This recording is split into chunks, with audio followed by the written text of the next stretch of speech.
Hi, today's lunch program එකත් එක්ක එකතු වෙලා ඉන්න ඕගලන්ට මම අද අරගෙන ඇවිල්ලා තියෙන්නේ අපේ ගෙදර හදපු fried rice menu එක. මේ fried rice එක බාස්මති හාල් වලින් හදාගෙන තියෙනවා. මම ඒකේ මලක් දෙන්තෝ විදිහට තමයි අරගෙන තියෙන්නේ.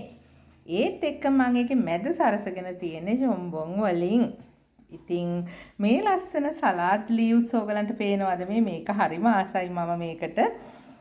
මේ පාර ගෙනාවේ ඒ සලාඩ් දෙකෙන්. ඉතින් ඒකෙන් සලාඩ් දෙකක් විදියට සලාඩ් කොලයි, ටොමැට් and cucumber එකතු කරගෙන තියෙනවා. ඉතින් chicken හදාගෙනත් තියෙනවා. මේක chicken curry එකක් විදියට හැදුවේ. අම්මෝ මේ දවස්වල තියෙන රස්නේ ඇත්තටම කියනවා නම් හදාගත්තු දේ කන්නවත් පිරියක් නැති තරමට හීට් එක මාරම අමාරුයි. දරා ගන්න බෑ. ඉතින් ඒ නිසාම හොඳට සෝදලා කළා ෆ්‍රිජ් එකේ මිදි දාගෙන තියෙනවා.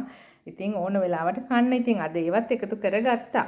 මේ විදිහට තමයි අපේ ගෙදර අද දිවා ආහාරය මගේ ආදරණීයයන් වෙනුවෙන් සූදානම් වුණේ. ඕගොල්ලොත් ඉතින් ඕගලන්ගේ ආදරණීයයන් වෙනුවෙන් හදන පුංචි කෑමක වුණත් ලස්සනට පිළිගන්නවයි කියලා මම බලාපොරොත්තු වෙන තමයි මේ ප්‍රෝග්‍රෑම් එක දිගටම කරන්නේ. ගිහිල්ලා එන්නම්. බයි බයි.